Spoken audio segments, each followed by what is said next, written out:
Bueno, agradecerles a cada uno por participar en esto. Esto lo hemos preparado desde la Pastoral de Educación Superior, en conjunto con la parroquia universitaria, y ha sido un trabajo de colaboración en buscar distintos académicos y personas que nos puedan ayudar a profundizar en este discernimiento que todos tenemos que hacer respecto del borrador de la Constitución.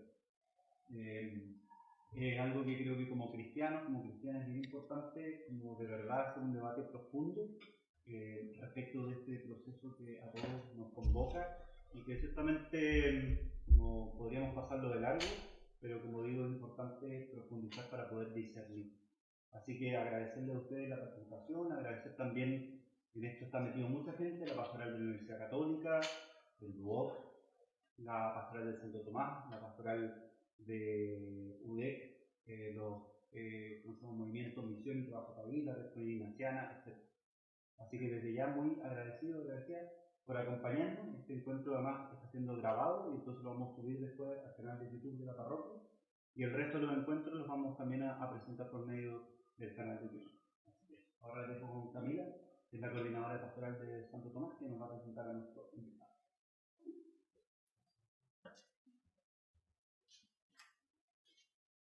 Bueno, en este primer momento, en este primer encuentro, contamos con la participación de Marcelo San Martín, abogado de la Universidad de Concepción, académico de la misma casa de estudios y con una extensa carrera profesional.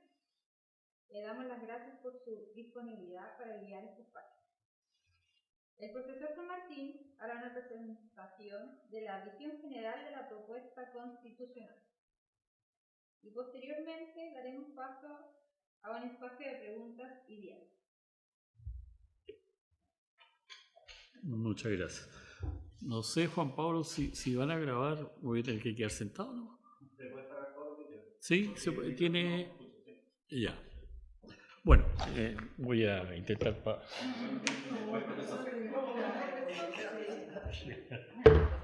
Bueno, en primer lugar, agradecerle a la universitaria y a la Pastoral de Educación Superior la invitación. Y tengo que confesarle que yo no fui invitado.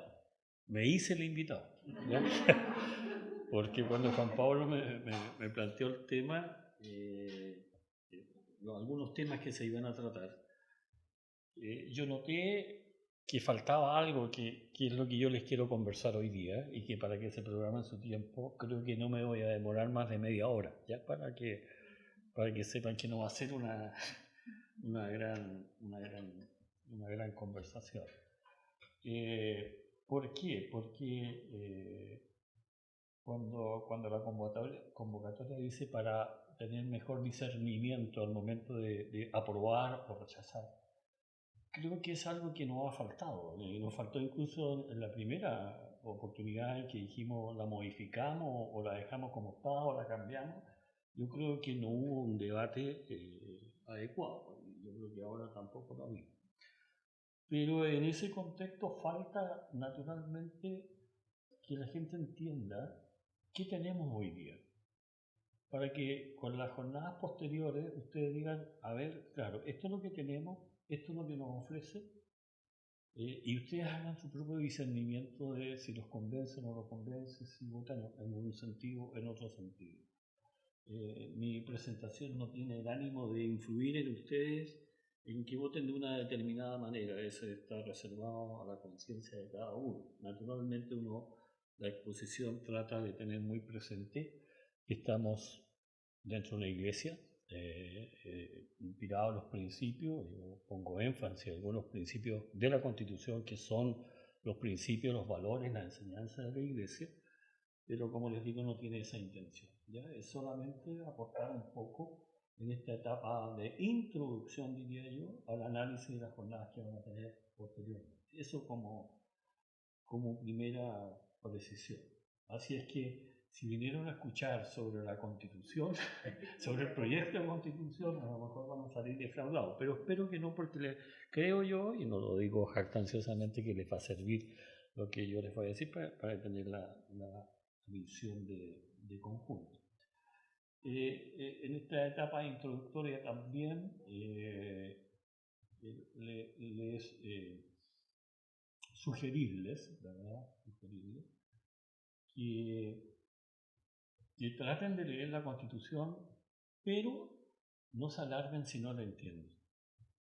Porque si hay un documento difícil de entender, es el proyecto de Constitución. Ese es el primer problema que tiene este texto. Si bien, cierto, el último trámite fue la articulación, pero aún así, realmente se lo digo responsablemente, y no estoy diciendo está buena, está mala, no, sino que es una Constitución hecha por no expertos. Ese es el concepto, ¿ya? Cuando a cualquiera de nosotros se nos echa a perder una llave o se nos echa a perder el vehículo, lo llevamos al experto, ¿no es cierto? Lo arreglamos con personas que no entienden. Bueno, efectivamente, yo creo que este texto que se nos propone tiene esta debilidad formal y que no está hecha por expertos, entonces uno entiende por qué efectivamente tenemos ese texto que se nos propone. ¿Ya? Así que les aconsejo leerla, pero les va a ser difícil. Y lo digo esto jactanciosamente, no es difícil a nosotros los abogados, yo entiendo que más difícil va a ser para la causa. Por eso es muy buena esta jornada de ir aclarando, extractando lo más importante, ¿verdad?, de que cada uno pueda tener los elementos suficientes para poder discernir bien y en definitiva resolver bien. Bueno, esa es la parte introductoria, ¿ya? Y como les digo, no les voy a hablar de Constitución, sí de la Constitución actual como una forma de introducir en lo más relevante para que escuchen después y resuelvan después cuando tengan las otras jornadas. La Constitución política, yo sé que la mayoría de ustedes no son abogados, entonces voy a tampoco hago una reflexión de mérito de la Constitución. A mí me gusta, pero no es mi intención aquí valorarla. Yo estuve muy en desacuerdo con el texto original, pero ya con todas las modificaciones yo creo que tenemos una buena Constitución. Pero esta Constitución tiene un capítulo primero que se llama Base de la Institucionalidad. Los principios, las bases de la institucionalidad se entiende que es lo más relevante, lo más importante. Y yo me voy a referir, y esta va a ser mi exposición, solo a un artículo que es el más breve, diría yo, de la Constitución. El artículo 4, que dice: Chile es una república democrática. Esto lo leemos todo y probablemente, ¿verdad?, no logramos captar qué significa que sea una república democrática. Básicamente, voy a hacer un poquito de historia. Con el advenimiento de la Revolución Francesa, en general el régimen político eran, voy a ser muy breve, las monarquías, donde en el fondo el monarca, el rey, el jefe superior, había una norma, había derecho, había todo. Lo voy a hacer muy simple, pero según como fuera el ánimo del monarca, que se había dormido bien o mal, respetaba o no respetaba las normas, las aplicaba o no las aplicaba. Es decir, los pobres ciudadanos, ¿verdad?, estaban expuestos, estoy exagerando, a la forma como había dormido el monarca, ¿ya? Y eso generó, si bien desde otra perspectiva, pero generó naturalmente una resistencia frente a los abusos, a las arbitrariedades. Había monarcas muy buenos, pero en general el sistema no era bueno. Entonces la Revolución Francesa genera un cambio importantísimo de lo que se llamaba en esa época un estado policía, no policial, policía, porque en el fondo el monarca estaba como fiscalizando todo y yo voy a aplicar o no aplicar cuando me conviene la norma. Y llegamos a eso, a un sistema que es el sistema de lo que hoy día se conoce como el Estado de Derecho. El Estado de Derecho.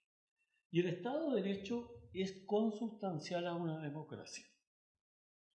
Todos hablamos de democracia, algunos les ponen nombre, ¿verdad? Democracia popular, hay un partido que se hace denominar democracia cristiana, hay democracia socialista, etc. O sea, todos hablamos de democracia, pero hay que entender que la democracia exige la presencia de las instituciones de un Estado de Derecho.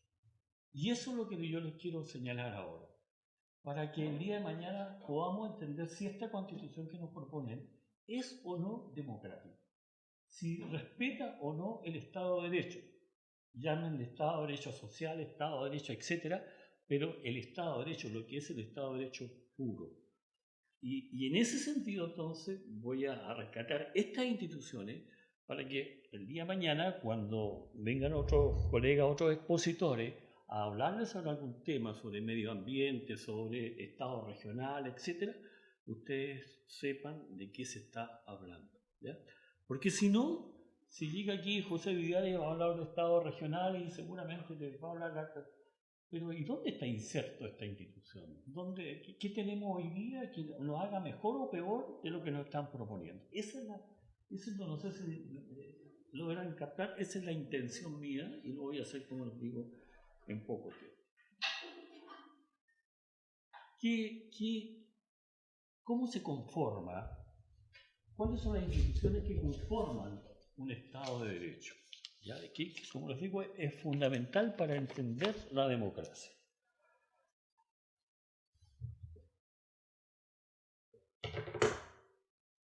Antes que eso, y aquí a lo mejor hay un sesgo de pensamiento propio. Una constitución tiene que establecer el derecho, tiene que protegerlo, tiene que establecer las instituciones propias que protejan el Estado de Derecho, que logren evitar que en definitiva corrientes dictatoriales, totalitarias, se apoderen del desarrollo del país.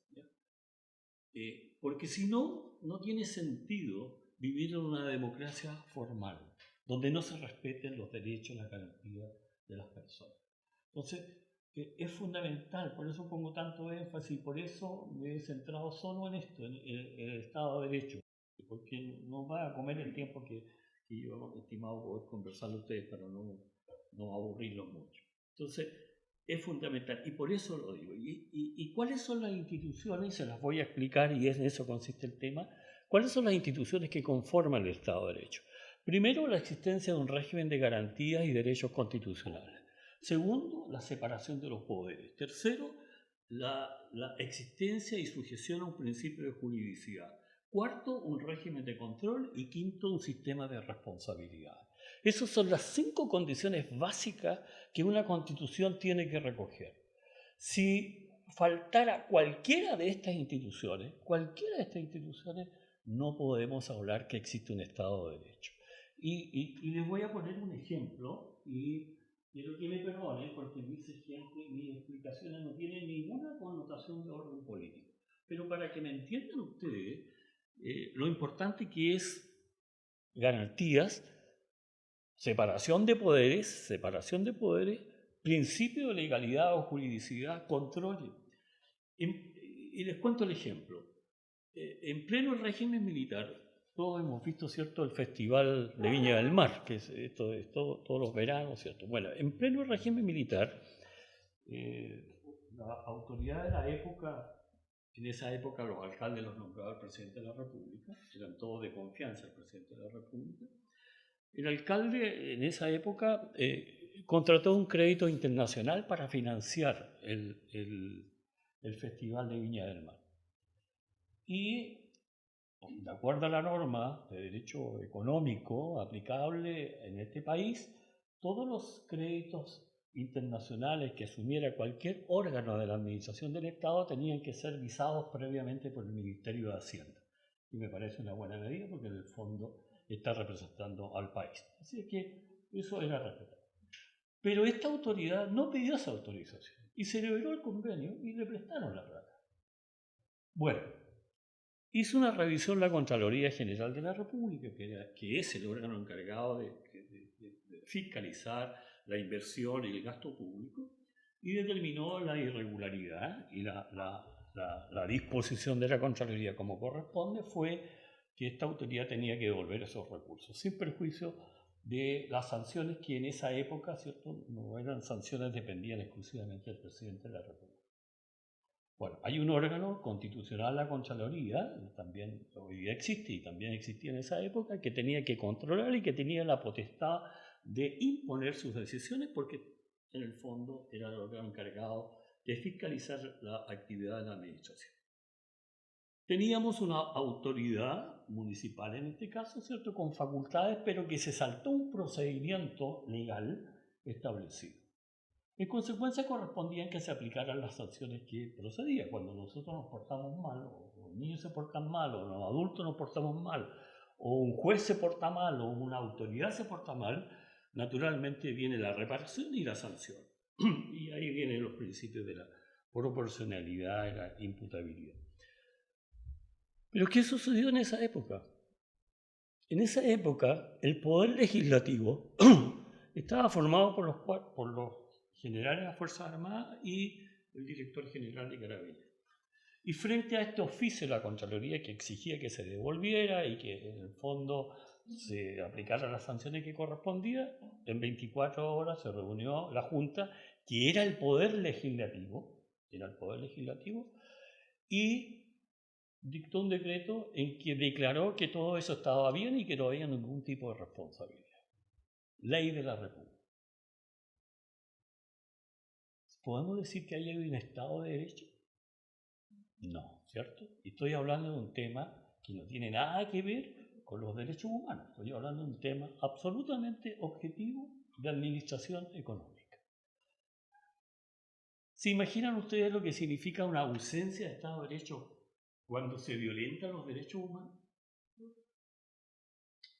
Entonces, por eso es importante entender que la existencia de estos 5 elementos que yo les digo, se los vuelvo a repetir y me voy a referir a ellos: derechos y garantías constitucionales, separación de poderes, principio de legalidad, control y responsabilidad, no pueden faltar en una Constitución. Entonces, cuando ustedes lean la Constitución, cuando aquí se les ponga en cualquier otro medio, en cualquier otra instancia, pregúntense: ¿está recogido realmente todos los elementos de un Estado de Derecho? ¿O se está debilitando? Como yo creo que el texto debilita muchas de estas instituciones, o está afectando algunos de estos principios. Eso significa que nos vamos a alejar de una democracia. Por eso les dije recién, se trata de tener una constitución no dictatorial ni no totalitaria, democrática en su amplio sentido, en su recto sentido. Entonces, de ahí la importancia. ¿De qué se trata esto de los derechos y garantías constitucionales? Yo no sé si ustedes alguna vez han leído el artículo 19 de la Constitución. Y créanme que aquí en esta minuta que había hecho, había referido a 2 o 3 derechos que establece la Constitución. Pero antes de venir acá, yo vivo en Las Lomas como mi vecina. Ayer salí a Las Lomas a las 4:30 de la tarde y créanme que llegué a las 5:30, casi un cuarto para las 6 al centro, así que me vine muy temprano. Y me pasé a tomar aquí un café, un chocolate caliente aquí a uno de estos restaurantes Baqué que está aquí, y empecé a repasar un poco naturalmente lo que le iba a decir. Pero llegué a la conclusión que no era suficiente al referirme a la garantía de derechos, referirme a 2 o 3, sino que se las voy a leer simplemente, pero para que sepan ustedes cuáles son los derechos que nosotros tenemos con esta Constitución. Esta Constitución aquí, como les digo, yo no era partidario del texto, parte del texto importante de la Constitución del 80, que nos regíamos, pero ya se ha dicho a la saciedad, ¿cierto? Y Ricardo Lago dijo: esta es la Constitución, ahora no es la Constitución de Pinochet, sino es la Constitución de Lago, para darle algún sentido. Claro, porque es muy distinto el texto hoy día de la Constitución a lo que teníamos en el año 80. Entonces, en ese sentido, ¿cuáles son los derechos que nos consagra este artículo 19? Y por favor aquí pónganle un poco cuidado a la enseñanza de la Iglesia, en lo que dice la Constitución, este artículo 19. A los principios que nos inspiran a los que profesamos la fe católica o cualquier religión. Dice, la Constitución asegura a todas las personas, primero, el derecho a la vida y a la integridad física y psíquica de la persona. El derecho a la vida. Tenemos un derecho que el Estado tiene que ampararnos a protegernos la vida de nosotros. No voy a entrar en el inciso segundo que dice que la Constitución asegura, ¿cierto?, la vida del que está por nacer, porque ese es otro tema, no es un tema, desgraciadamente, ¿cierto?, tan desarrollado el tema del aborto y tan como aceptado y mirado en menos. Pero lo que quiero rescatar es que el primer derecho, la primera garantía que tenemos es el derecho a la vida y a nuestra condición, ¿verdad?, a nuestra integridad física y psíquica. Y este mismo 19, número 1, dice, se prohíbe la aplicación de todo apremio ilegítimo. Cuando ustedes lean, porque hoy día hay una serie de artículos, no solamente uno, en la proposición, hay una serie de artículos que pretende regular esto, lean ahora con esta adicional. ¿Qué dice de la vida? ¿Qué dice de la vida del que está por nacer? ¿Qué dice contra los apremios ilegítimos? El proyecto que nos invitan a analizar y en definitivamente a aprobar o rechazar. Vean, mírenlo de esa perspectiva. Si es mejor esto o es mejor lo que nos están ofreciendo. No sé si me entienden el ejercicio que quiero. El 2, la igualdad ante la ley. Dice, en Chile no hay persona ni grupo privilegiado. Ni la ley ni autoridad alguna podrán establecer diferencias arbitrarias. ¿Qué mejor declaración de un derecho a la igualdad? No, aquí no existen privilegiados. No quiero leerle que dice no hay esclavos, porque ya es como eso ya viene de constituciones muy antiguas. Pero aquí somos todos iguales. No hay grupos privilegiados. La Constitución no puede establecer grupos con ciertos privilegios, salvo aquellos que naturalmente correspondan de acuerdo a la realidad. Por ejemplo, ¿verdad?, y sin duda alguna, la igualdad que se ha buscado desde hace mucho tiempo y en buena hora respecto a la igualdad entre el hombre y la mujer. Nuestro derecho tenía muchas disposiciones que discriminaban negativamente en contra de la mujer. Yo le diría medio en broma, ahora los discriminados negativamente somos los hombres.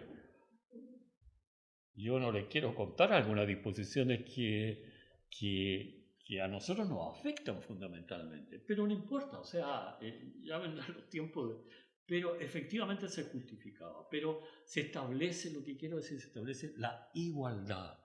Entonces, ¿está reconocida esa igualdad en el texto? Analícenlo, véanlo. ¿Se fijan? Esa es la intención, por eso lo vuelvo a repetir y en esto soy reiterado, por eso decidí un poco, ¿cierto?, en términos generales, referirme a esto. Son 26 números, pero no se preocupen. Tercero, la igual protección de la ley en el ejercicio de los derechos. O sea, el Estado, entiéndase poder judicial, poder legislativo, poder de gobierno y administración, tiene que protegernos a todos por igual. No a algún sector particular. A todos por igual nos deben aplicar la misma solución frente a una misma situación. No hay discriminación, dice precisamente la Constitución. 4. El respeto y protección a la vida privada y a la honra de la persona y su familia. Tan afectada que está, desgraciadamente, la familia. Y no me refiero a la familia formada por un matrimonio, a la familia. El otro día escuchaba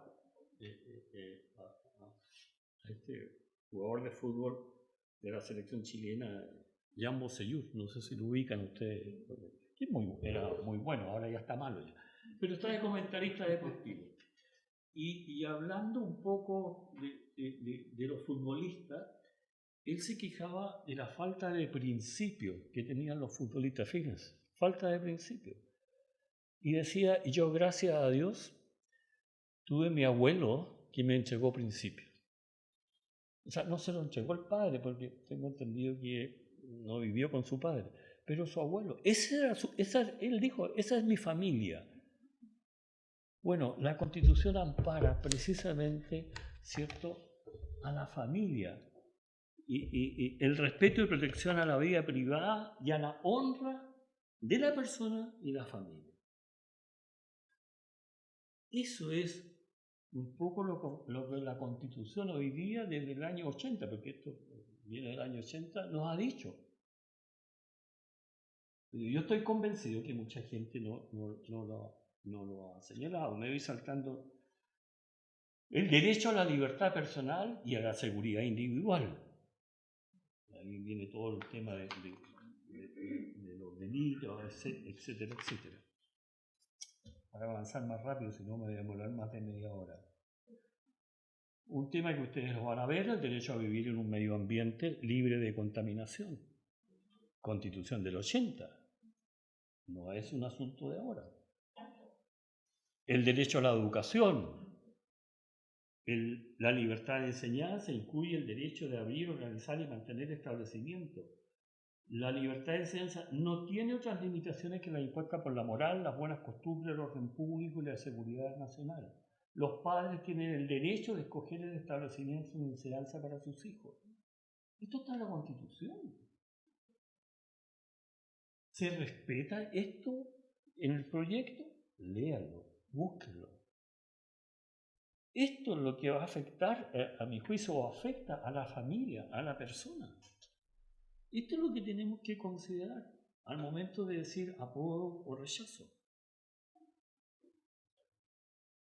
La libertad de emitir opinión y la de informar sin censura previa.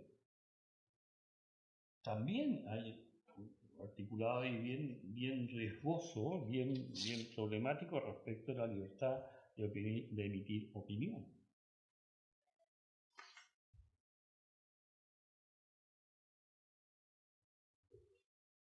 Bueno, para terminar con este primer elemento, el derecho a la propiedad también, ¿verdad? Bueno, yo les alcancé a leer 10 números de los 26 que tienen, porque los otros ya son de otra naturaleza, pero creo que ahí está lo fundamental. Es decir, la libertad, la educación, también la salud, la honra, la dignidad, la protección de la familia, la protección de la persona. Y con eso hemos vivido desde el año 80 acá. Todo es perfectible, pero comparen ahora, ¿verdad?, cómo viene el proyecto. Vean si esto está recogido o no está. Si me quieren hacer una pregunta, mejor lo vamos haciendo de inmediato, porque no sé, respecto a esto, ¿tienen alguna consulta? ¿Usted leyó la Constitución nueva? Sí, claro. Sí. ¿Los mismos derechos de que está hablando es lo mismo o es distinto? No. Hay la solución que nos propone la constituyente es una serie de artículos individuales. Estos son un solo artículo, 19, y nos establece todos estos derechos. Cambia mucho, cambia la redacción. A ver, una crítica que yo le hago, entre otras, al proyecto, y les advierto que por razones de estudio, tengo 27 conceptos que no entiendo de la Constitución. No lo entiendo. Por eso les decía que si van a leer la Constitución probablemente no lo van a entender. No, hay 27 conceptos que ni siquiera en la doctrina existen. No sé de dónde los sacaron. Entonces es muy difícil poder entender realmente cuál va a ser después la aplicación. Yo me temo que si se aprueba, vamos a estar 10 años dictando leyes para interpretar la norma constitucional. Entonces la Constitución al final es como un camino o una línea de un país que tengo que hacer esto, pero todo depende de las leyes, porque yo la leí como 3 veces, yo soy abogado, porque me costó entenderlo. Pero todo está todo basado según la ley que se hace. ¿Sí? Todo debe ser por una ley. Entonces la Constitución al final es como las 7, es como los mandamientos, no sé, los mandamientos para uno como país sea justo, porque ahí no tengo una constitución, porque todo se plantea con leyes. Claro, normalmente las constituciones nos entregan la organización básica, tiene un aspecto funcional y una cuestión orgánica, tiene dos cosas, ¿ya? El orgánico que consagra el Congreso, el Presidente de la República, el Poder Judicial, el Banco Central, la Contraloría General, el Ministerio Público, el Tribunal Constitucional, eso es lo orgánico. Pero en lo funcional, en lo sustantivo, tiene estas otras disposiciones. Y estas otras disposiciones son las más relevantes para la persona, para la familia, porque le entrega un mandato al legislador: respéteme lo que yo estoy diciendo aquí. Ahora, esta Constitución tiene una característica, lo dicen los constitucionalistas, no lo digo yo por si acaso hago clase de derecho administrativo, está el hermano del derecho constitucional, pero es el derecho aplicable a la administración del Estado. Pero se dice por los constitucionalistas, y yo encuentro razón, que esta es una Constitución de aplicación. Un poco, bueno, pero yo les pregunto a los constitucionalistas, bueno, pero ¿qué norma no es de aplicación? Sí, el derecho es para aplicarlo, Sí, dice, pero es que, y eso es verdad, es que nosotros ahora, y a mí me ha pasado también profesionalmente, nos basamos la Constitución para demandar, por ejemplo. ¿Ya? Antiguamente la Constitución del 25 no nos servía para eso. Ahora en una contienda, en un litigio, en un juicio, créanme que yo utilizo la Constitución. Y al término le iba a hacer una mención, por ejemplo, y cosa que a mí me parece grave. Aquí existe, después del artículo 19, un artículo 20 que consagra el recurso de protección. ¿Qué es el recurso de protección? Lo dice el artículo 20. Es un procedimiento de excepción, ¿verdad? No es un procedimiento ordinario, rápido, se supone que es rápido. ¿Y qué protege? Se protege de las ilegalidades o arbitrariedades que priven, menoscaben, amenacen alguna de las garantías. Es decir, nosotros tenemos derecho de que si hay alguna autoridad que me está violentando el derecho a la honra, yo puedo eventualmente recurrir rápidamente, de urgencia, a través del recurso de protección, para que los tribunales me amparen el derecho. Y esto, les advierto, ha sido muy bueno. Un recurso de protección que no tengo que contratar a un abogado para estar 4 años y pagándole lo que no tengo, ¿verdad? Este es un recurso de protección rápido, incluso, ¿verdad? Es mucho más rápido que cualquiera de los procedimientos especiales de orden judicial. Pero ¿qué se encuentra cuando lee el texto? ¿No existe ahora recurso de protección? Lo eliminaron. O sea, consagran derecho, pero no me permiten obtener una aplicación inmediata de la Constitución cuando sea violentada. ¿Qué tendremos que hacer entonces? Me pregunto, ¿iremos a un juicio especial? Tampoco sabemos cuál va a ser la estructura, que es otra crítica del Poder Judicial. Van a haber autoridades administrativas, seguramente, no sé si lo van a ver eso, que le van a decir a los jueces lo que tengan que hacer. Entonces, por eso se dice, esta es una Constitución de aplicación. Pero es una distinción solamente semántica, porque en realidad es de aplicación y es también estructural, orgánica. O sea, en el fondo sirve en ambos sentidos. A mí me da mucha pena, les advierto, que se haya eliminado el recurso de protección, porque la indefensión que va a quedar la gente, ¿verdad?, va a tener que recurrir a otros procedimientos. Los más contentos van a ser los jueces, les advierto. No porque no les guste conocer, porque realmente, y eso es importante señalarlo, el recurso de protección ha servido para restablecer derechos violentados, derechos de la Constitución, garantías de la Constitución, de manera oportuna. Entonces, los abogados nos valemos del recurso de protección precisamente para pedir rápidamente que se restablezca el derecho.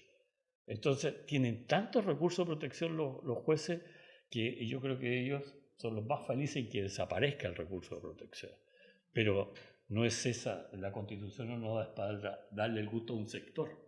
La Constitución es para mirar el bien común, como lo dice el artículo 1 de la Constitución. ¿Ya? Así que un poco eso para que parece que nos vamos a hablar más de media hora. Sí, perdón. quiero reaccionar un poquito a esa invitación que usted hace de comparar la Constitución del 80 con esta propuesta nueva, digamos. Y la verdad que me puse un poquito de urticaria, porque yo creo que la Constitución del 80, desde su inicio, de su génesis, ya tenemos dificultades, digamos. Fue construida por un grupo de señores, todos sabemos la historia, digamos, para que recordarlo.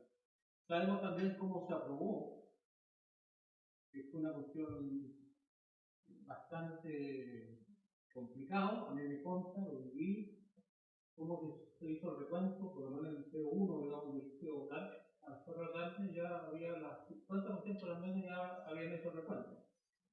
Naturalmente yo era estudiante universitario entonces, y también porque todo lo que usted habla sobre los derechos que habla la Constitución del 80, desde el artículo 19, el derecho a la vida, a la integración física, la igualdad ante la ley y otras cosas más. Yo creo que bueno, lo más importante es que esto es cómo se aplica.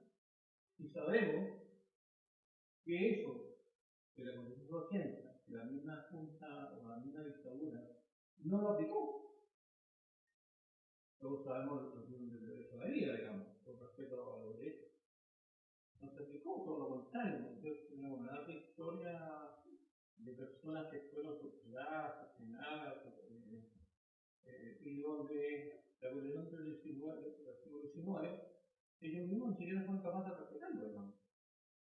Entonces, yo creo que lo más importante para mí, de lo que yo he leído del borrador, es que es una invitación a cómo construimos una parte distinta, cómo hacemos de eso que efectivamente se pueda aplicar, que no es una cosa tan sencilla, que haga mucho tiempo, evidentemente, pero yo creo que eso es, en el fondo, para mí, lo más importante, digamos, invitación a construir un país distinto al que tuvimos el año 80 cuando se aprobó y después los años posteriores cuando se empezó a, entre comillas, a aplicar esa nueva constitución.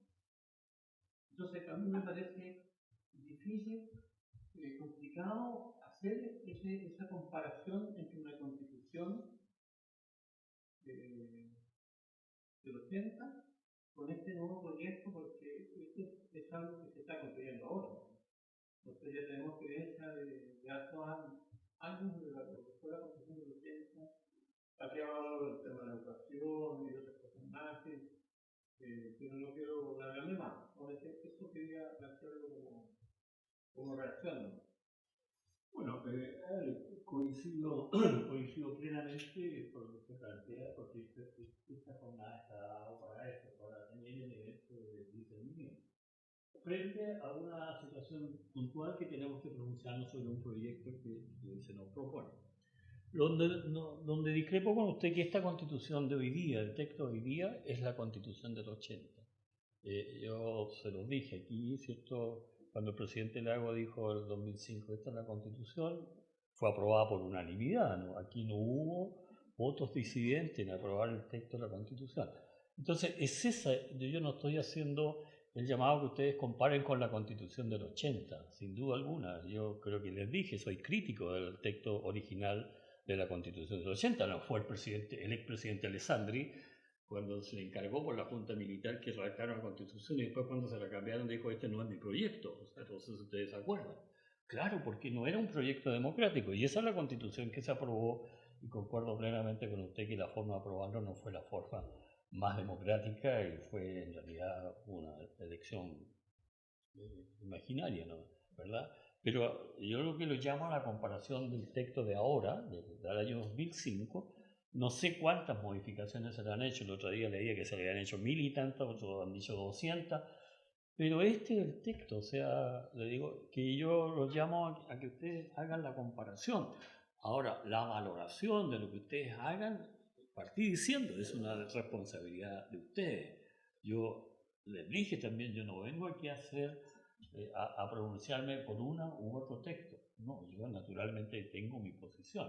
El llamado de ustedes a votar con discernimiento, con conciencia, De acuerdo, naturalmente, a la visión, porque esa es la visión que tiene uno, los principios que la Iglesia nos enseña. O sea, no estamos en la parroquia universitaria, estamos en la pastoral universitaria, no quiero decir con esto discriminamos por el que no sean una formación religiosa, pero esa es la mirada que uno tiene, ¿verdad? Entonces, por eso digo, comparto plenamente, ¿cierto?, todo lo que usted ha dicho, pero la comparación no hay que hacerla con el texto de los 80. Si la hacemos con los 80, probablemente, ¿verdad?, nos vamos a encontrar con más atrocidades que las que eventualmente ocurrieron. Y desgraciadamente ocurrió todo esto de lo que usted también recuerda, la violación a los derechos humanos, con este texto también, porque efectivamente esto de la Constitución del 80 ya estaba en las actas constitucionales, que era la anterior a la Constitución del 80, y se seguían violando los derechos humanos como usted señala.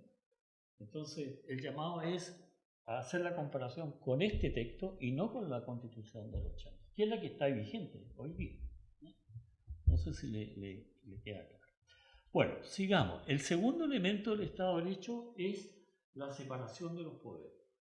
Esto es fundamental en un Estado de Derecho, ¿ya? Es verdad que nuestra Constitución contiene diversas normas que obliga a un poder tener que consultarle al otro poder, ¿ya? Pero esto es por la importancia naturalmente de las materias. Yo les pongo un solo ejemplo. El Contralor General de la República lo nombra el Presidente de la República, lo propone el Presidente de la República, pero tiene que tener el acuerdo del Senado. Es decir, el Contralor, que forma parte de la administración del Estado, de un poder distinto del poder legislativo, pero sí por la importancia del cargo requiere el acuerdo del Senado. Los miembros del Tribunal Constitucional de la misma manera requieren también el acuerdo del Senado. Entonces, lo que les quiero decir es que la separación del poder no significa que cada uno y no me venga a tocar mi espacio porque este es mío, no. Hay situaciones en que sí se requiere, ¿verdad?, efectivamente la presencia o la necesidad de que concurra otro poder del Estado. Pero la regla general es que cada poder del Estado desarrolle sus competencias independientemente. La ley, la Constitución, las leyes orgánicas establecen claramente cuáles son las atribuciones del poder legislativo, del poder judicial y del poder ejecutivo, gobierno y administración.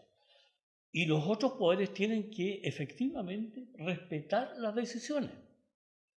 No sería justo, por ejemplo, que el presidente de la República desconociera los efectos de una sentencia judicial.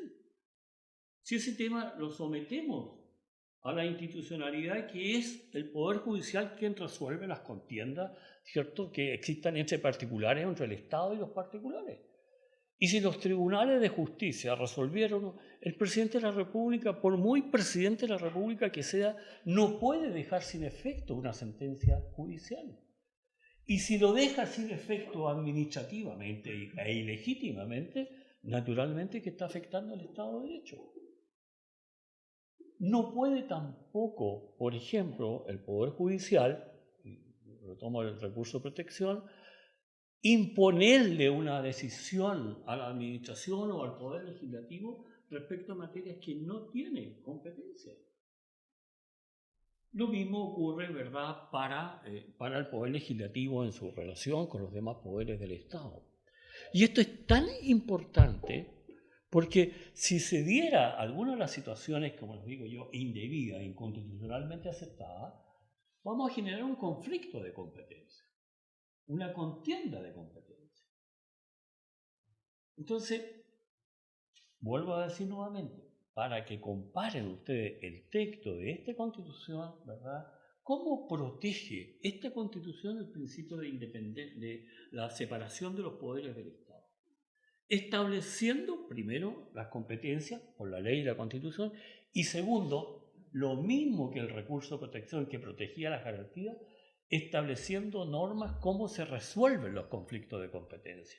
O sea, no lo deja entregado al criterio de la doctrina o eventualmente a un juez, ¿verdad?, que se le ocurra entrar. No. Y rápidamente, por ejemplo, una contienda de competencia entre un órgano de la administración del Estado y un tribunal superior de la justicia lo resuelve el Senado. ¿Se fija? Ahí hay interacción de los poderes del Estado. Les cuento rápidamente. La Contraloría, dentro de su examen de legalidad de los actos de la administración, tiene que tomar razón de algunas materias. Tomar razón significa, antes que produzca efecto un acto administrativo, por ejemplo, de nombramiento de un funcionario, por decirlo en un ejemplo sencillo, para que ese funcionario pueda asumir, tiene que pasar primero por la revisión de constitucionalidad y legalidad de la Contraloría General. Y si la Contraloría encuentra que esa actuación de este órgano que nombró a este funcionario público no ha vulnerado la Constitución y la ley, toma razón. Tomar razón es decir, certifico que este acto se ajusta a derecho. Pues bien, ¿qué ocurre con la toma de razón que está radicada de acuerdo al artículo 99 de la Constitución en la Contraloría? ¿Qué ocurre cuando uno recurre de protección y dice, mire, este procedimiento de nombramiento está malo y recurre a los tribunales? Los tribunales han dicho, bien, está bien, está mal. Tome razón o deje sin efecto la toma de razón. Es decir, hay una facultad de un órgano administrativo que la Constitución le da competencia y hay un tribunal que está diciendo algo distinto. Conflicto de competencia.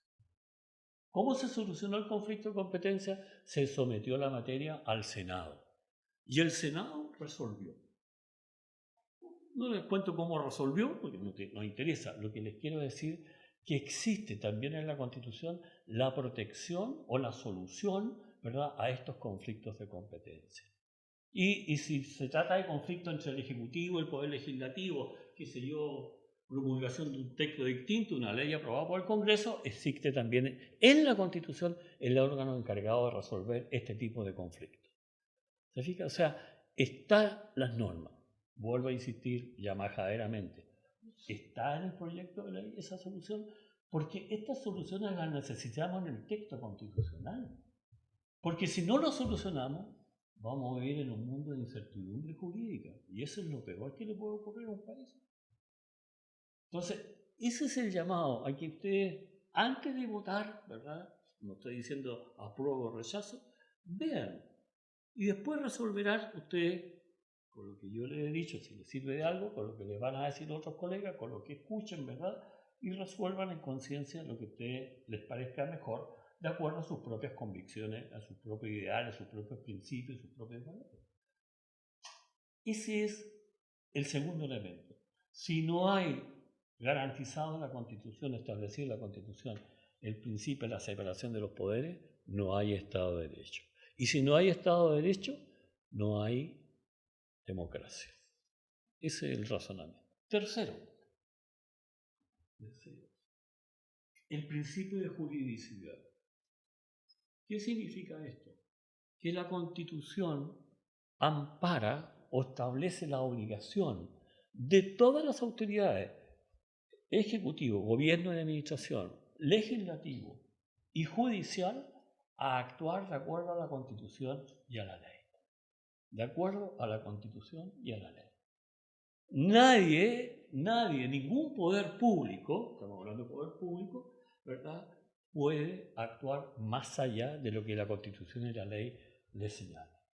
En la vida privada de nosotros, de ustedes, mía, ¿verdad?, ustedes pueden hacer todo lo que quieran, salvo, naturalmente, que violenten la norma. Es decir, ¿cuál es la capacidad de una persona natural? Amplísima. Por ejemplo, si ustedes quieren donar un bien o regalarle a su hijo, ¿verdad?, una suma de dinero porque está escaso de recursos, se lo regalan. ¿Tienen que pedirle permiso a alguien? Es mis recursos, se lo regalo.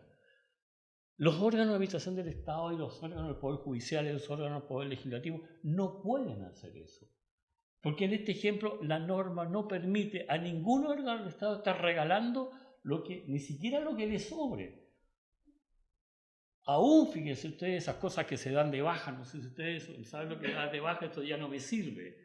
Mi señora de vez en cuando hace una limpieza, ¿verdad?, me dice, esto ya no me sirve, regalémoslo. No, pero ¿cómo? Si lo guardo por si acaso. Bueno, ella decide lo que quiere hacer. Nadie le obliga o nadie le impide hacerlo, ¿verdad? Bueno, los órganos del Estado es lo contrario. Los órganos del Estado solo pueden hacer lo que la Constitución y la ley les autoriza.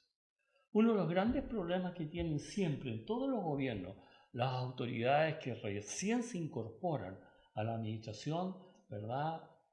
Sobre todo los cargos de exclusiva confianza, que son como 3.000 y tantos por si acaso, para que ustedes sepan. ¿Cuál es el problema que tienen? Que creen que con las cosas públicas pueden hacer lo mismo que las cosas privadas. Y eso siempre yo lo he calificado no como corrupción ni falta de probidad. Eso es simplemente falta de formación. Porque si yo asumo un cargo público, tengo que entender cuáles son las reglas. Porque el 6 y el 7 de la Constitución dicen, ¿verdad? Los órganos del Estado deben respetar la Constitución y la ley. Ese es el principio de juridicidad, ¿verdad? Y toda autoridad tiene que respetar este principio.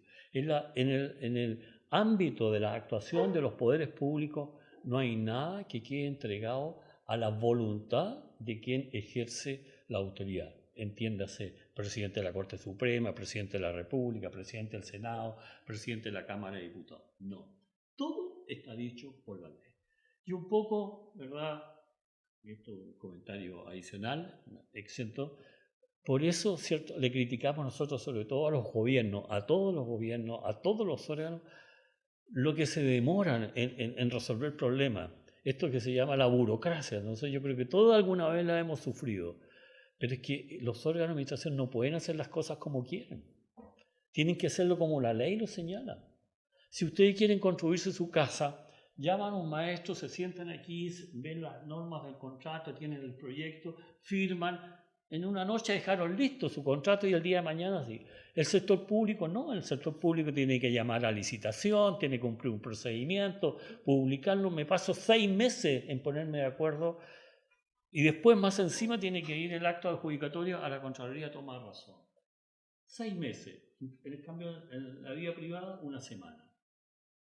Cuando termina el procedimiento del derecho público, ya tengo mi vivienda construida, si estoy en el ámbito del derecho privado. Entonces, el principio de juridicidad en términos concretos apunta a eso. Desgraciadamente, sí, dilata un poco la solución de los problemas. Pero hay que tener presente, y esto es muy importante entenderlo, que en función de este principio de juridicidad, ¿verdad?, al cual, como les digo, está sujeto todo órgano del Estado, cualquiera que sea su naturaleza, las atribuciones, las competencias que se les entregan, les permite a ellos actuar por sobre nuestra voluntad. Miren qué importante es eso.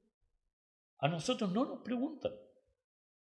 Cuando se propone una ley, diputados, senadores, presidente de la República, de acuerdo a las iniciativas de ley, bueno, ellos redactaron la ley. No nos preguntaron a nosotros, ¿verdad? Cuando un juez dicta una sentencia, ¿ustedes creen que nos preguntan a los abogados qué quiere que digan? ¿O les gusta esta solución que ellos van a dar? Simplemente ellos ejercen su atribución. O cuando el alcalde de la Municipalidad de Concepción se le ocurre cambiarle el sentido del tránsito a calle Barrosalana, de los que vivimos aquí 70 años, ha tenido desde la estación para acá, ¿cierto? Y ahora va a ser de aquí para allá, ¿nos preguntan a nosotros? ¿Por qué? Porque los órganos del Estado tienen un poder suficiente que les permite a ellos imponernos sus decisiones. Ellos valoran la realidad, ellos califican, ¿no?, los elementos de la realidad y ellos toman la decisión. Y muchas leyes, ¿cierto?, a ustedes no les gustan, a mí tampoco, pero hay que cumplirlas, la ley es obligatoria. En un juicio, cuando uno participa en un juicio, probablemente la sentencia a mí no me guste, pero el sistema me obliga a respetarla porque eso es, ¿verdad?, lo que resolvió quien constitucional y legalmente tiene la potestad para resolver mi contienda con el particular. O cuando una autoridad de gobierno toma una decisión dentro de sus facultades, cualquiera que sea, está ejerciendo sus potestades porque la Constitución y la ley le da ese derecho. Y nosotros no nos podemos oponer.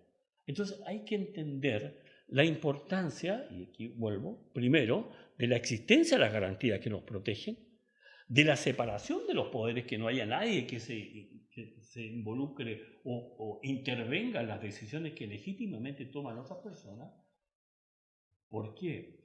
Porque en esta relación de superioridad precisamente surgen las arbitrariedades, las ilegalidades, y el recurso de protección, como les decía, justamente nos amparaba o nos ampara todavía de ese abuso por parte particularmente de la administración del Estado. Nosotros somos inferiores, no estamos en un plano de igualdad con los órganos del Estado, no seamos ingenuos. Fíjense que además de la posibilidad de tomar la decisión por nosotros, porque ellos nos representan a nosotros, ¿verdad? Además de tomar las decisiones, y esto es para dejarlos más preocupados todavía, ellos tienen la fuerza para obligarnos a actuar de esa manera y si no lo hacemos, a sancionarnos. En el ejemplo simple que les puse, el cambio de tránsito, ¿qué pasa si al día siguiente de que se pusieron el letrero ustedes no lo vieron y circularon como tradicionalmente lo han hecho? Los va a parar un carabinero y le va a pasar una infracción. Y por mucho que ustedes le digan, es que sabe que tú lo leí, sí, pero la flecha está ahí. Es que durante 70 años, sí, pero la autoridad dijo lo contrario. ¿Se dan cuenta de la situación nuestra como particulares? Entonces, la norma constitucional, la norma legal, ¿qué hace en el fondo? Por un lado, le otorga estas prerrogativas, por eso se llaman prerrogativas de poder público, de un poder, pero al mismo tiempo, el respeto a las garantías de derechos constitucionales nos ampara a nosotros. En la medida que disminuyamos las posibilidades de reclamar judicialmente, administrativamente, ¿verdad?, de las arbitrariedades y ilegalidades de las autoridades, cualquiera que sea el sector, naturalmente nuestra posición queda debilitada. ¿Por qué se le otorgan todas estas atribuciones? Porque a diferencia de nosotros, ¿cuál es la preocupación del Estado? Satisfacer el interés general, obtener el bien común. Y si al Estado le impidiéramos, ¿verdad?, tomar este tipo de medidas, naturalmente no podría actuar el Estado. ¿Verdad? Les cuento, les pongo un ejemplo. Si queremos hacer una carretera, mejorar, ¿cierto?, una carretera, doble pista, etc., tengo que expropiar. Y hay una ley de expropiación que me obliga a seguir un procedimiento donde se protegen los derechos de la persona expropiada. Yo no me puedo oponer a la expropiación si se han cumplido las etapas previas. ¿Puedo discutir el precio? Lo puedo discutir, pero me van a expropiar igual. ¿Ustedes pueden expropiarle a alguien como persona natural? No, porque nosotros no tenemos potestad propietaria. ¿Quién la tiene? El Estado. ¿Y por qué? Porque el Estado satisface el interés general. Se sabe que esa carretera va a solucionar un problema a la gente. El interés general, no el interés personal. Entonces, de ahí la importancia del principio de juridicidad, de que se respete el principio de juridicidad. Y para eso, ¿verdad?, están establecidos en la Constitución y en las leyes orgánicas de todos los órganos públicos, como les digo, judicial, legislativo, de gobierno, de administración, están establecidas las funciones, las atribuciones, ¿verdad?, que tiene cada uno de ellos. Cuarto, yo creo que me pasé la media hora ya, ¿no? ¿Sí? Cuarto, termino luego. Tenemos garantía de derechos constitucionales, tenemos principio de separación de los poderes, tenemos principio de juridicidad o legalidad. Pero, ¿ustedes creen que esto que es tan bonito, lo que yo les cuento, se cumple en la práctica? Un poco lo que decía usted en su comentario. ¿Se cumple esto? No, desgraciadamente no. Hay autoridades que lo cumplen, aun cuando nadie le haya dicho, pero, a ver, quiero meterme en un tema 2 minutos. Hay personas que, no sé si ustedes aprecian, nacen honestas, nacen honradas, leales. Ni siquiera digo por formación de la familia, sino porque nacen. Yo tenía un hermano desgraciadamente fallecido, y esto puede ser medio jactancioso, y tenía una ortografía, pero vergonzosa.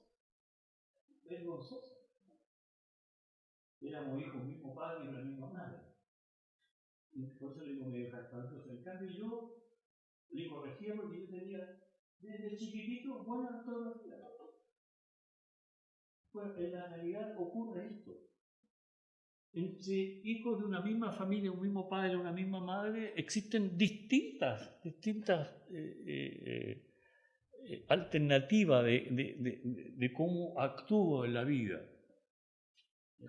Entonces, en la vida pública, parlamentarios, jueces, presidentes de la República, ministros, subsecretarios, etc., ¿qué deberíamos esperar?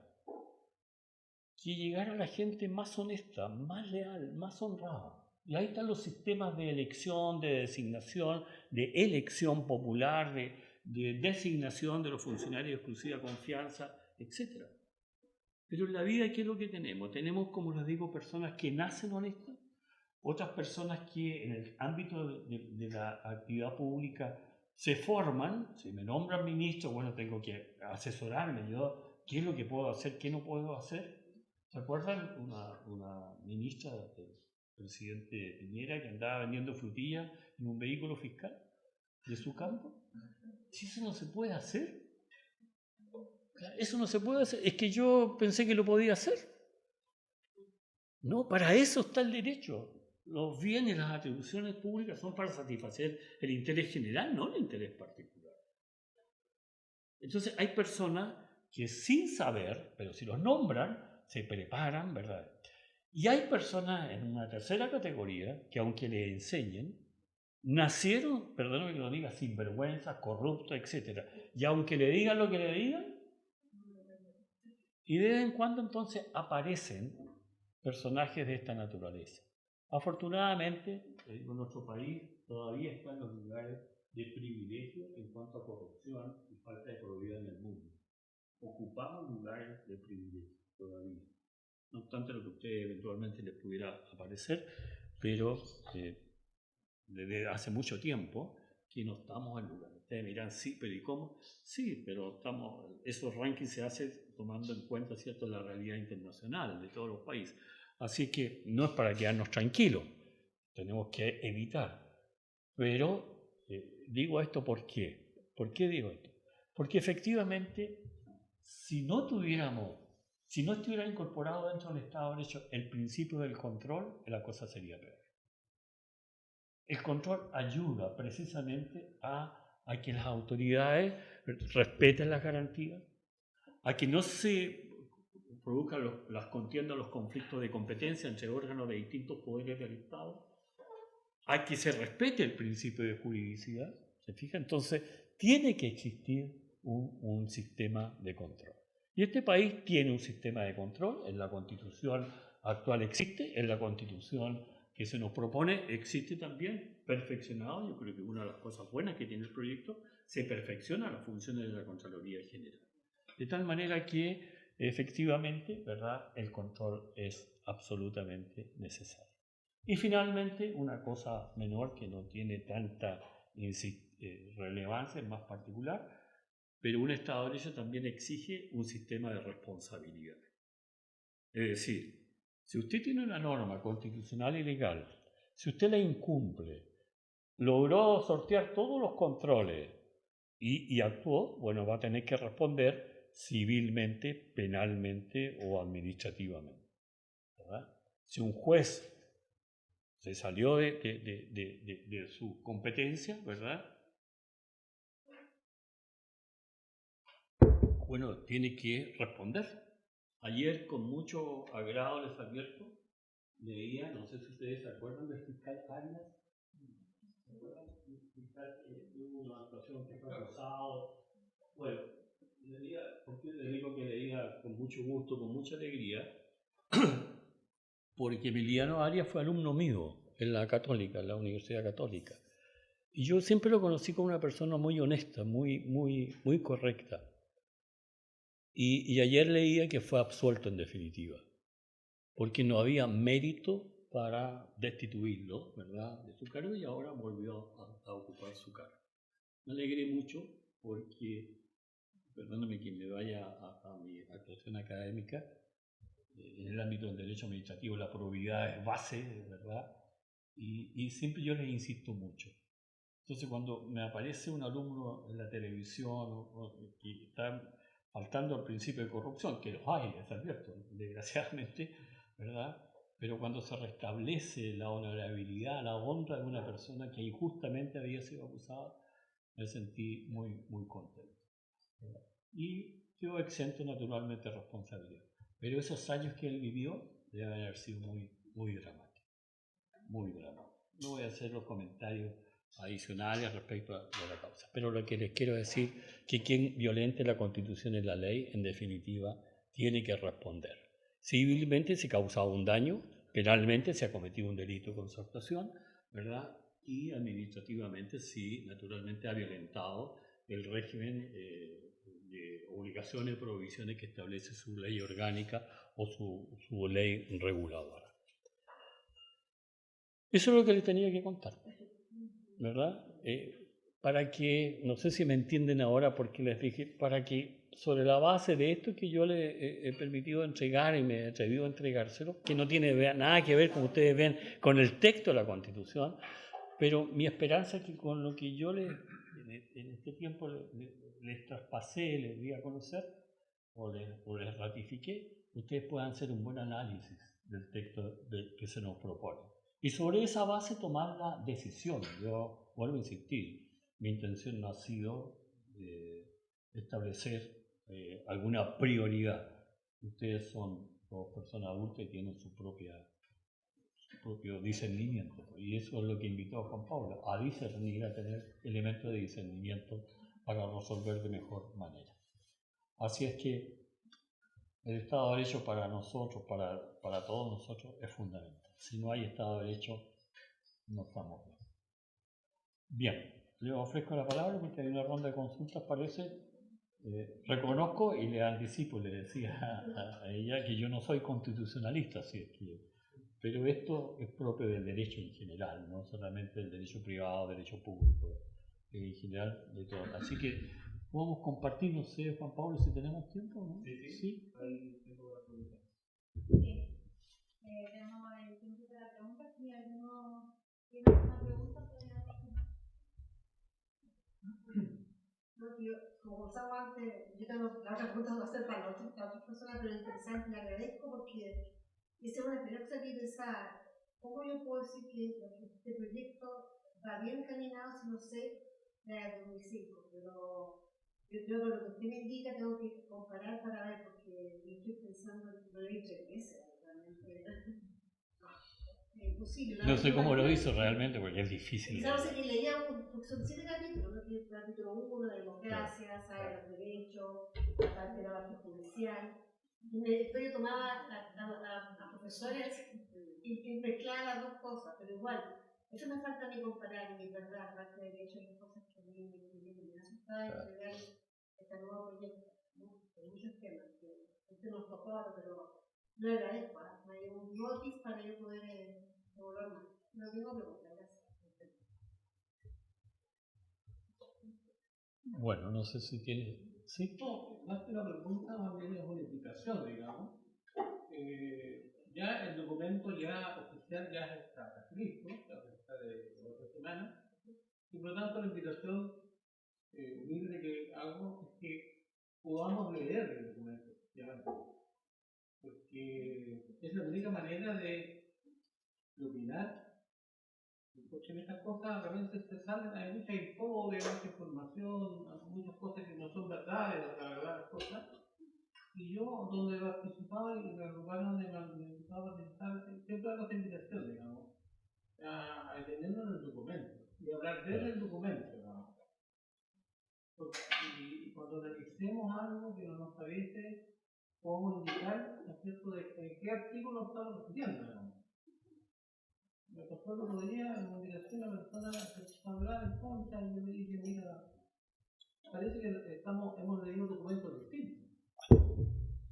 Ahora, lo que yo sé es que texto que yo leí lo bajé de la página oficial.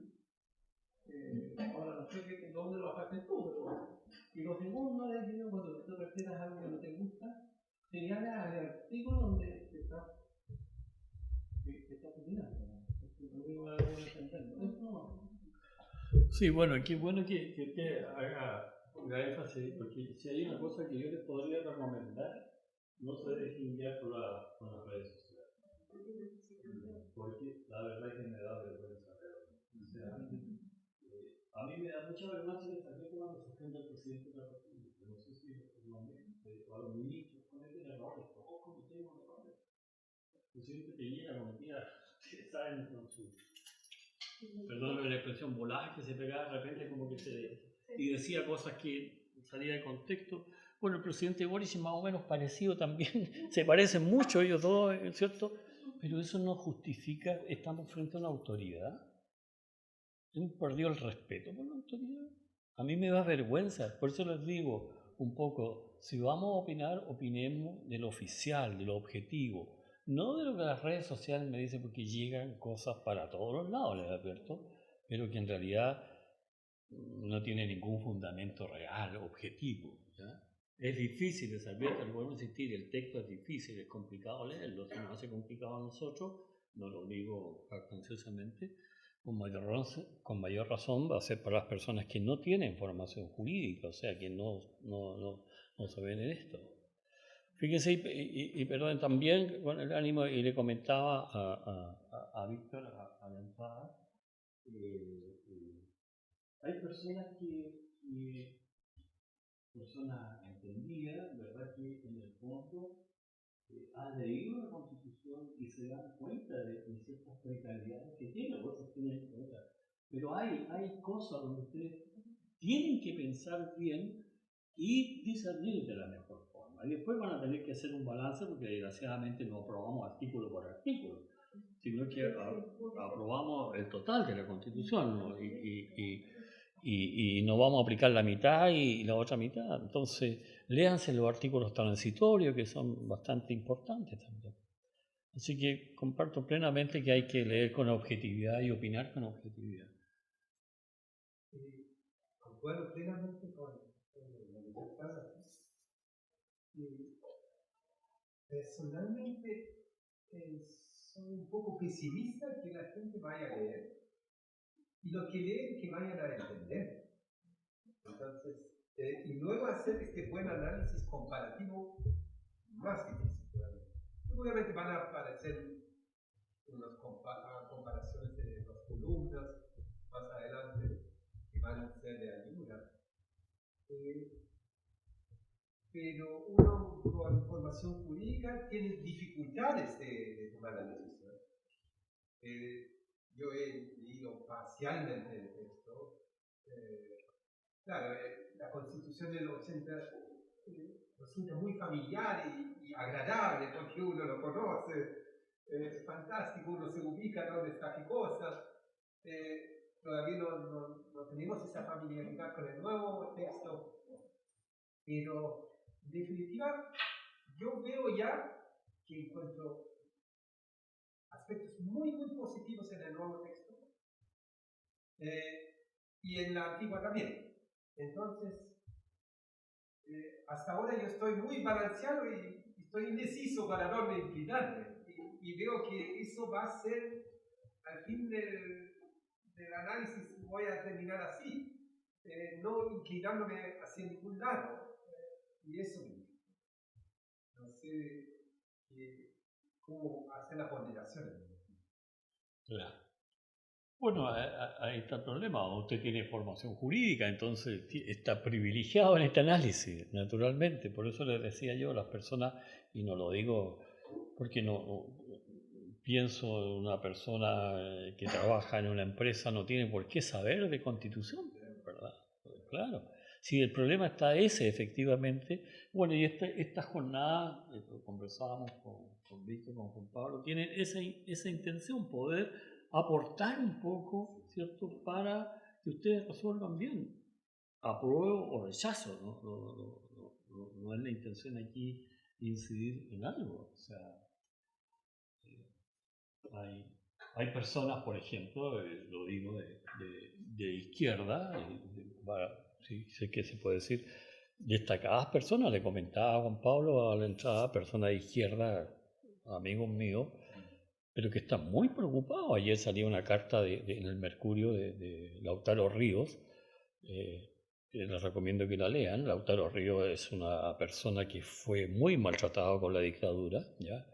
Le contaba a Juan Pablo yo, fue una persona que a su hijo, el gobierno militar, lo expulsó de la Católica siendo egresado ya de Derecho, lo expulsó de la Universidad de Chile Valparaíso, y él como hombre de Derecho, profesor de Derecho Constitucional, dio la pelea en tribunales. No obstante estar en una situación de excepción constitucional, él creyó en los tribunales, siendo, como les digo, un constitucionalista de izquierda, pertenece al Partido Socialista. Y él está muy preocupado, lean la carta, está muy preocupado del texto de la Constitución. Y le decía a Juan Pablo, ha visto, uno lee ahí a Lautaro Ríos y dice, bueno, ¿qué le pasó a Lautaro Ríos? Bueno, la preocupación es esa, que no le entiende, que hay cosas que no le gustan, ¿verdad?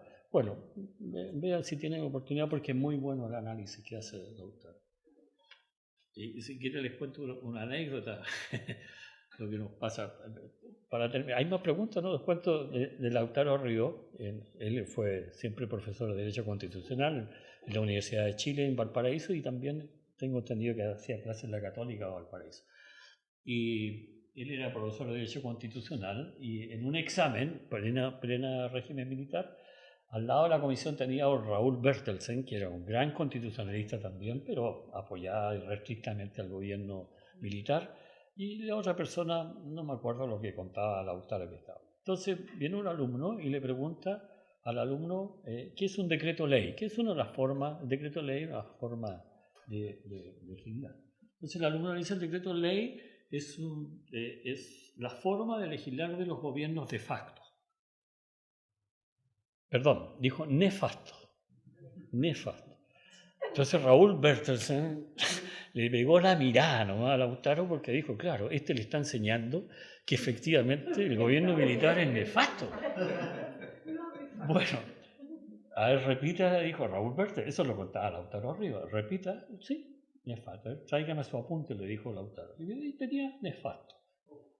Complicado. Entonces, dice que se paró otro alumno, profesor, aquí te me apunte y aquí dice de facto, o sea que no asumen por un sistema constitucional, ¿ya? Entonces, ya está bien, dice que pero fue una situación pero muy complicada porque efectivamente decía, legítimamente Raúl Bertelsen podría pensar que yo le estaba enseñando eso, más que tenía el problema con mi hijo, decía, ¿verdad? Pero no, afortunadamente fue un error de tomar apuntes del alumno. Bueno, le agradezco su paciencia, me pasé de la media hora, espero que le haya servido, ¿verdad? Y ojalá puedan leer el texto y hacer el análisis que decía Cristian en el sentido de lo más profundo que puedan. Va a ser difícil, pero... Bien, eso Juan Pablo.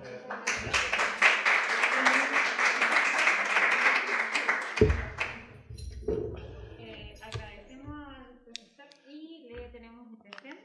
Muchas gracias. ¿Lo abro o no, papá? Lo abro, ¿cierto? Que lo abro. Y que a veces cuando lo abre tiene que compartirlo uno, entonces...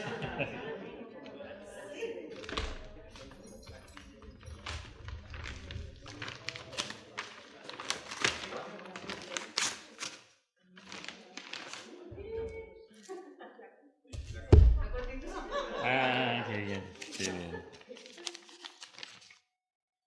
Muchas gracias.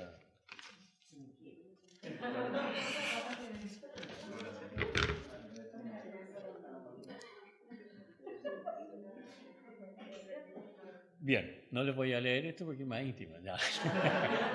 No, se lo leo para compartirlo. Muchas gracias. Me dice muchas gracias por tu valioso aporte. No sé si sabían que iba a ser valioso, ¿no? Un fuerte abrazo, Padre Víctor y Padre Juan Pablo. Así que muchas gracias. Muchas gracias. Bueno, le recordamos que esto fue grabado y va a quedar en YouTube de la parroquia.